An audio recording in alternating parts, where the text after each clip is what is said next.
do seriously want to thank all of you for giving me the space to do the search. I know some of you, Sam, repeatedly texted me, and I couldn't respond. I wanted to, but thank you for allowing us to. I know it was a long several weeks for all of us, including me. So, Trev, can you go over the financials on this one? yeah, I think it's, and I might misquote a few things, but it's an 8-year contract, $74 million. The contract's 90% guaranteed. There's some deferred comp that can be earned, I think, each 2 years it vests. And we have a salary pool of $7 million. And so it's really important to me that we have the resources necessary to go out and hire the very best staff that we can find. And so we have a big vision and goals and plans for our football program, and we're going to resource it in a way that allows us to be successful. Did you have to do any negotiating with the Panthers?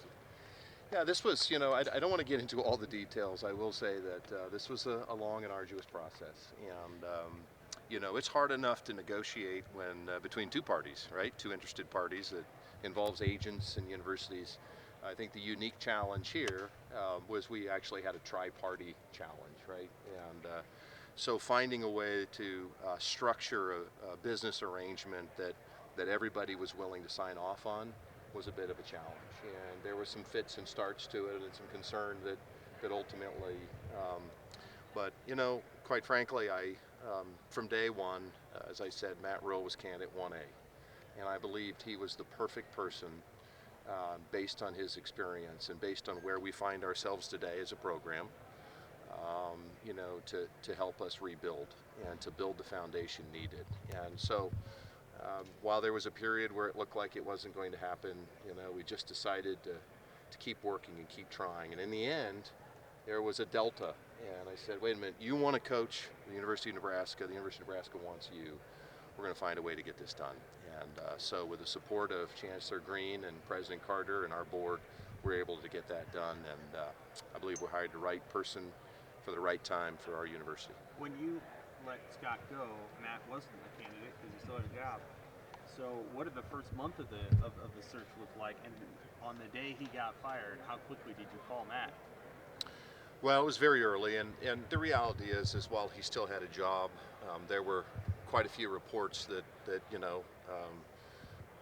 he may have some challenges remaining in Carolina. So that was early on in the process of trying to assemble, how our process was going to work. And I want to say the other thing, part of the reason why I'm very grateful to all of you for respecting our trying to do a search is it was really important to me that it be done very quietly and confidentially out of respect for Coach Joseph and our team. It's really important to me.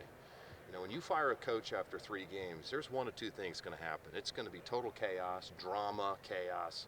And that didn't happen because of our coaching staff. And so I just didn't want the search to be constantly put in our coach's face or our players. I didn't think that was fair to them.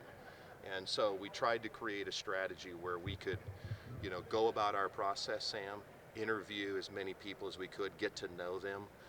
But very early on, once it became apparent that Coach Rhule was going to be available, and I took it as a bit of a challenge because everybody told me there's no way he's coaching this year. And so we had to find a way to convince him that he should coach this year and that this was the place that he should do it. And we're fortunate to be in the position we're in today. What day was the turning point, Trev, as far as just when it looked like you were going to get Matt Rhule? Like, was there a day that, was it last week? We agreed at 11 o'clock Thanksgiving morning. So this was hard. This was really hard. And so, we won't go into all the details, but I will only tell you that it was a hard process. And I think Matt was determined to find a way, and I was determined to find a way. Trev, was Mickey ever under any serious consideration? Was he one of the 13? And did you talk to him? When you talked to him, I guess, how did he take it? He took it really good. Yes, Mickey, as we said at the press conference, he had the benefit of being a head coach for 9 games, and I continued meeting with Mickey weekly, and then ultimately, as a process, we sat down and he walked me through his vision, and Mickey's an outstanding coach, and he's obviously got a huge and bright future in the business, and we'll see whether it continues here. Obviously, Coach Rhule wants to sit down with him, but I have so much respect for Mickey Joseph and what he's done for our program. Our players do as well.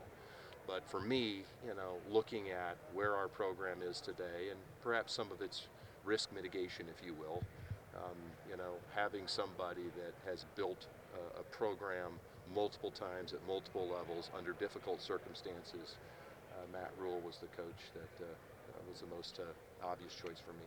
Trev, did you have like a final dream? Would you characterize it that way?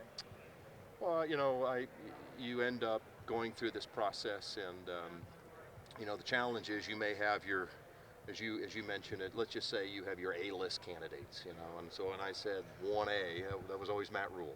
Can we find a way to get somebody like Matt Rhule to come here? And then there's other coaches that you think, hey, these are really good coaches. Let me tell you something. All of these coaches are great coaches, and they all have a tremendous amount of respect for the University of Nebraska. And then you have other folks that you're really interested in, but not sure how it works. What if the 2 or 3 or 4 people that you're really interested in either choose not to coach or go to take different jobs? So that's part of all the stress involved in as well, Steve. But all of them great candidates, wonderful people, and we wouldn't have talked to them if they weren't. They all could have done a really good job here. Hey Trev, I think Matt mentioned up there sneaking in here.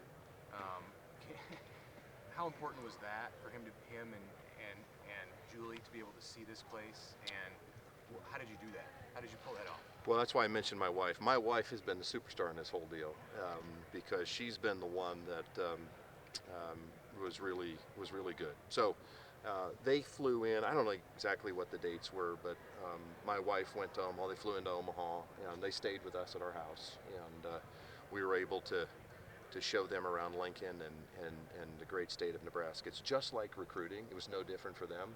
If we get people here, they're blown away by Lincoln and Omaha and the state of Nebraska. And so I really thought, it's one thing to, see videos about our university. It's one thing to read about us, but you have to get them here. And so I thought it was important that early on, and I did Zoom calls with Matt. I talked to him several times, but I really wanted to get him here. And so in talking to his agent, I said, I want him here. And fortunately, we had a donor that stepped up, and so we were able to get him flown in here and just really sit down and talk. And because a lot of what I read about him, a lot of what he said really resonated in what I believe in. Those are authentic, genuine comments that he made. That's what I believe. That's what we believe that we need here. And so, when we were able to sit down and face to face and build that trust, I think that was a game changer for both of us. Hey Trev, not knowing all the financials, because I doubt that you're going to tell us about the Panthers issue, at least right now. But he's going to be a top 10 paid coach in the country. I mean, the market has kind of been crazy with college football coaches. I mean, did you expect to have to go this high to get Matt here? And do you expect any blowback from the public, just saying that you guys have paid a lot of dead money, to other coaches? Well, I don't worry about blowback from folks. We're going to do the right thing and best thing that we can to help position the University of Nebraska to success. But yeah, there's no doubt about it. I mean, let's be honest. There's a power two now. Right? There's a power two. That's where we're evolving in college athletics, and that's certainly not to denigrate any of the other conferences, but that's kind of where we're heading. And I think you'll probably see the market shift for some of those coaches that you're mentioning in the Big Ten, even after the season. And so, look, at the end of the day, if we're going to be serious about having Nebraska football competing, at the upper levels of the Big Ten conference, there's going to be resources needed to acquire that talent. And so well aware of that, and confident that Matt's the right guy to live up to it and earn that. How much will keeping Mickey be a joint decision? How much will it be left up to Coach Rhule? Well, it's really hard. It was certainly not a requisite of all the coaches. I did use that as part of the evaluation when I asked coaches. I asked them about what's their history been of retaining staff, and you could kind of get a sense for which coaches were a little bit more secure than others.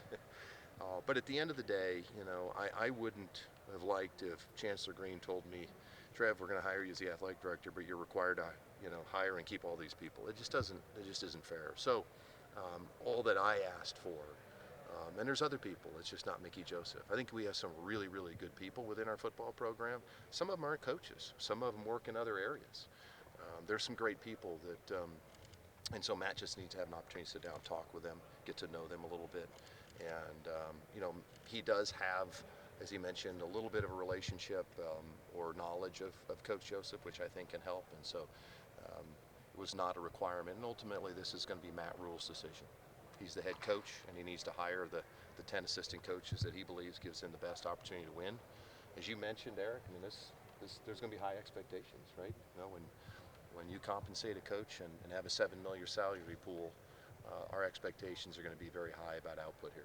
You mentioned the, Last question for Trev. analytics piece of it. What specifically pointed to Matt from that point of view, I guess, and probably being the guy for you?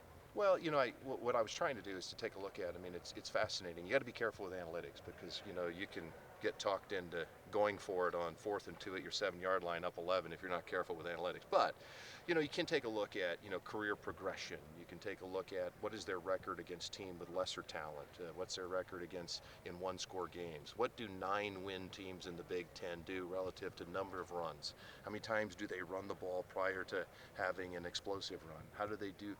And so with all of our candidates, I was able to actually get their history. And you have to be a little bit careful because some coaches, who start out at a lower level, maybe those numbers are skewed a little bit. But I just thought it was a good tool to use. And, while there's certain, pieces of those matrix that might point to one candidate over the other, all I can say is that Coach Rhule stood out as very, highly positioned within most all the metrics we looked at, which was, I felt, validation to the personal piece and his vision for where he wanted the program to be. Thanks, Trev. Thanks, Trev.